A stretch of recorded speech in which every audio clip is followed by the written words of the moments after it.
இனிய நல்ல நாளாக இந்த நாள் இருக்க ஜெபிக்கின்றோம்.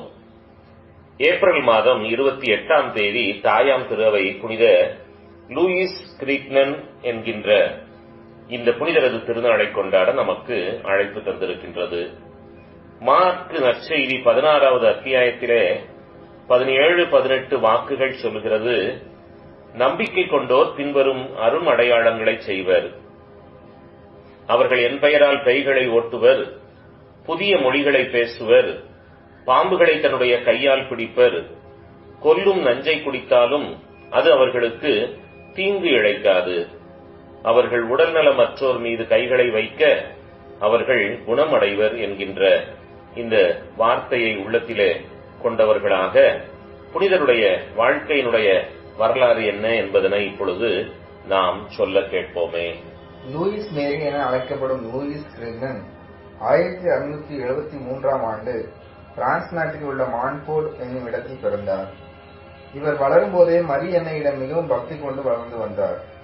அது மட்டுமல்லாமல் இவர் அக்கம் பக்கத்து வீட்டில் இருந்தோரை ஒன்று சேர்த்துக் கொண்டு ரோசரி சொசைட்டி என்ற பெயரில் ஜெபமாலை சொல்லி வந்தார். லூயிஸ் கிரீக்னன் வளர்ந்து வந்த போது குருவாக மாற வேண்டும் என்ற ஆசை கொண்டார். எனவே அவர் குருமடத்தில் சேர்ந்து 1700ஆம் ஆண்டு குருவாக மாறினார். ஒரு சில ஆண்டுகள் கழித்து இவர் டொமினிக்கன் 3ஆம் சபையில் சேர்ந்து மேற்கு பிரான்ஸ் முழுவதும் நற்செய்தியை அறிவிக்க தொடங்கினார். மேலும் அவர் எங்கெல்லாம் நற்செய்தியை அறிவிக்க சென்றாரோ அங்கெல்லாம் மரியன்னையின் மீது உள்ள பக்தியை வளர்த்து வந்தார். இவர் ஆட்சி வந்த நற்செய்தி பணிக்கு நிறைந்த பலன் கிடைத்தது. ஆம், ஏராளமான மக்கள் கிறிஸ்தவ நெறியை பின்பற்ற தொடங்கினர். இது பிடிக்காத ஒரு சிலர் அவருடைய உணவில் விஷம் வைத்து கொல்ல பார்த்தனர். ஆனால் இறைவனின் அருள் துணை இவருக்கு இருந்ததால் அந்த விஷம் இவரை ஒன்றும் செய்யவில்லை. லூயிஸ் கிரீக்னன் திருச்சபைக்கு செய்த மற்றொரு மிகப்பெரிய பங்களிப்பு என்னவென்றால் through devotion to the blessed virgin என்ற புத்தகத்தை எழுதியதுதான். இப்புத்தகம் கன்னிமரியாவின் மீது நாம் கொள்ள வேண்டிய பக்தி முயற்சியை குறித்து பேசுகின்றது. காலப்போக்கிலே Louis Grignion the missionaries of the company of Mary என்ற சபையை இரு பாலருக்கும் ஏற்படுத்தி மரியாவின் புகழும் ஆண்டவர் இயேசுவின் புகழும் எங்கும் பரவுவதற்கு காரணமாக இருந்தார். இப்படிப்பட்ட ஓர் இறையடியார் 1716ஆம் ஆண்டு இறைப்பதம் சேர்ந்தார். இவருடைய நினைவு நாளை கொண்டாடுகின்ற இந்த நாளினிலே இவருடைய வரலாற்றை கேட்டறிந்த நாம் இவரிடமிருந்து கற்றறிய வேண்டிய பாடம் என்ன என்பதனை இப்பொழுது நாம் சொல்ல கேட்போம். மரி அன்னையிடம் பக்தி. புனித லூயிஸ் கிரீக்னனின் வாழ்க்கை வரலாற்றை வாசித்து பார்க்கும்போது நம்முடைய மனதில் எழக்கூடிய சிந்தனை எல்லாம் அவருக்கு மரியன்னை மீதான பக்திதான். புனித லூயிஸ் கிரீக்னன் மரியன்னையை தன்னுடைய உயிர் மூச்சாக கொண்டு வாழ்ந்தார்.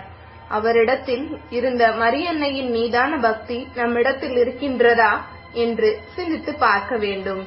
ஒருமுறை புனித பெர்னார்துவிடம் அவரது துறவற குழுமத்தில் வாழ்ந்து வந்த துறவி ஒருவர் மரியாவுக்கு வேறு ஏதாவது பெயர் உண்டா என்று கேட்டார்.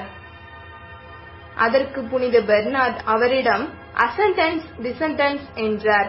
இதை கேட்டு அந்த துறவி புரியவில்லையே என்று விழி பிதுங்கி நின்றபோது பெர்னார்து அவரிடம், மரியன்னை நமது மன்றாட்டுகளுடன் விண்ணகம் செல்வதும் அருள் வரங்களை நமக்கென பெற்றுக்கொண்டு மன்னகம் இறங்குவதுமாக இருப்பதனாலேயே அவரை அப்படி குறிப்பிட்டேன் என்றார். இது உண்மையிலும் உண்மை. ஏனென்றால் மரியா நாம் அவரிடத்தில் எழுப்புகின்ற ஜபத்தை இறைவனிடத்தில் எடுத்துச் சென்று அதற்கான அருள் வரங்களை அங்கிருந்து நமக்கு பெற்றுக்கொண்டு வருகின்றார். அதனால் நாம் அவரை அவ்வாறு அழைப்பதில் தவறொன்றும் இல்லை.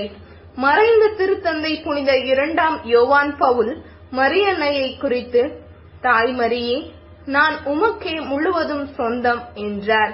அவரை போன்று நாம் நம்மை அன்னையிடம் ஒப்படைத்து வாழும்போது நமக்கு ஒரு குறையும் வராது என்பது உண்மை. ஆகவே இப்படிப்பட்ட அன்னையிடம் நாம் பக்தி கொண்டு வாழ்கின்ற போது, அவரை தன்னுடைய தஞ்சம் என நினைத்து வாழ்கின்ற போது, அவருடைய பரிந்துரையினால் நாம் இறைவனிடமிருந்து ஏராளமான நன்மைகளை பெற்றுக்கொள்வோம் என்பதுவே உறுதி. புனித லூயின் கிரீக்னனை போன்று அன்னையின் ஆழமான பக்தியை நம்மிலே நாம் பெருக்கிக் கொள்ள விழைவோம். அதன் வழியாக இறை அருளை நிறைவோடு சுதந்தரிப்போம்.